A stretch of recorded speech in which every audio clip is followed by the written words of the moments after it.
নমস্কার বন্ধুরা, আমার এই চ্যানেলে আপনাদের স্বাগত।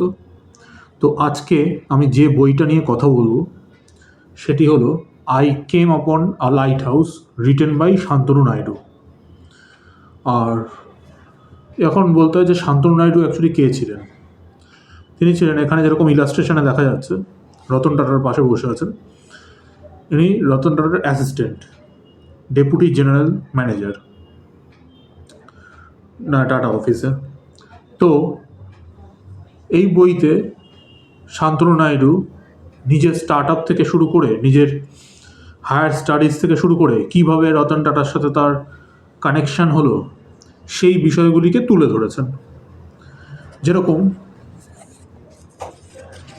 যদি আমরা কন্টেন্টসের দিকে তাকাই, সেখানে দেখতে পাবো যে বইটার প্রথমেই রতন টাটা একটা নোট লিখেছেন, এবং এই যে এখানে দেখতে পাচ্ছেন মোটো পজ বলে যে স্টার্ট আপটার কথা বলা হয়েছে, এটি হচ্ছে গিয়ে রাস্তার যে স্ট্রে ডগস রয়েছে তাদের গলায় একটি করে রিফ্লেকটিভ কলার লাগানোর, সেই কলার তৈরির কাজই করতো এই মোটো পজ। কেন? নইলে রাতের অন্ধকারে অনেক স্ট্রে ডগ যারা আছে তারা কিন্তু গাড়ির চাপা পড়ে মারা যেত। এবং এই কনসেপ্টটা যখন শান্তনু রতন টাটার কাছে প্রেসক্রাইব করেন যে আমরা এরকম স্টার্ট আপের উপর কাজ করছি, রতন টাটা কিন্তু এদের সব রকম পাশে দাঁড়ান।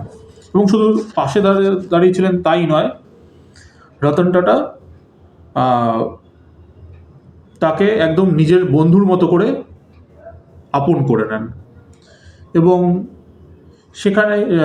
সেখানেই বিভিন্ন বিষয় রতন টাটার সম্বন্ধে এবং রতন টাটার সাথে শান্তনু নাইডুর সম্পর্কে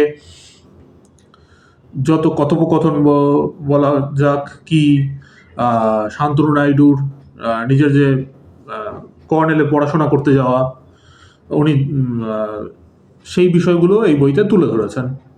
এখানে বলা ভালো যে অ্যাকচুয়ালি শান্তনু দুটো জায়গাতে অ্যাপ্লাই করেছিলেন, হার্ভার্ড এবং কর্নেল। তো সেখানে কর্নেলে উনি পেয়ে গেছেন, এবং কর্নেল কিন্তু কর্নেল ইউনিভার্সিটি আইভি লিগের মধ্যে পড়ে, হার্ভার্ডও আইভি লিগের মধ্যে পড়ে। কর্নেল ইউনিভার্সিটিতে কিন্তু ওখানকার অ্যালামনাস রতন টাটাও ছিলেন, মানে দুজনেরই আলমা ম্যাটার সেম। তো এখানে এই বইতেই একটা জায়গায় দেখা গেছে যে পরবর্তীকালে যখন রতন টাটা ওই ফরেন একটা ট্যুরে গেছিলেন, সেখানে তার সাথে শান্তনু নাইডুও গেছিল, এবং কর্নেলে তারা একই সাথে পৌঁছেওছিলেন, মানে একই সাথে অবস্থানও করেছেন। এবং তারপর তারা প্যারিসে গেছিলেন, লন্ডনে গেছিলেন বিভিন্ন কাজে। সেখানে জেআরডি টাটার কথা উল্লেখ আছে, প্যারিসে যার গ্রেভ রয়েছে খুব সম্ভবত। এবং এই বইয়ের পাতায় পাতায় দুই মলাটের ভেতরে এই জিনিসগুলো কিন্তু খুব সুন্দর করে তুলে ধরা হয়েছে। আমি বেশি কিছু বলবো না, তাহলে কিন্তু এটা স্পয়লার টাইপ হয়ে যাবে। কারণ এটা অ্যাকচুয়ালি বলতে গেলে শান্তনু নাইডুর জার্নাল, খানিকটা নিজের জীবনের অভিজ্ঞতা, নিজের বন্ধু, যদিও বয়সের ডিফারেন্স অনেকটাই, তবুও যে নিজের বন্ধু রতন টাটার সাথে তার সম্পর্ক, সেই বন্ধুত্বপূর্ণ সম্পর্কটা পড়তে পড়তে এখানে তুলে ধরা হয়েছে।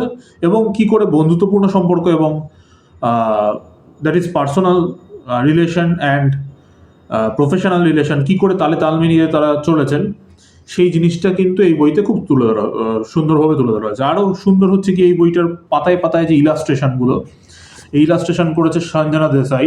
তো খুব সুন্দর ইলাস্ট্রেশন করেছে। ইলাস্ট্রেশন নিয়ে কিছু বলার নেই, মারাত্মক দুর্দান্ত ইলাস্ট্রেশন। তো এই বইটি এক কথায় সুপারব। তো এই বইটি আপনারা অবশ্যই পড়ে দেখতে পারেন, আই কেম আপন এ লাইট হাউস, যেখানে লাইট হাউস বলতে বোঝাচ্ছে স্যার রতন টাটাকে। তো এই বইটি অবশ্যই মাস্ট রিড ফর এভরিওয়ান। তো আমি আর এটা নিয়ে বেশি কিছু বলবো না, এটুকুই। ধন্যবাদ।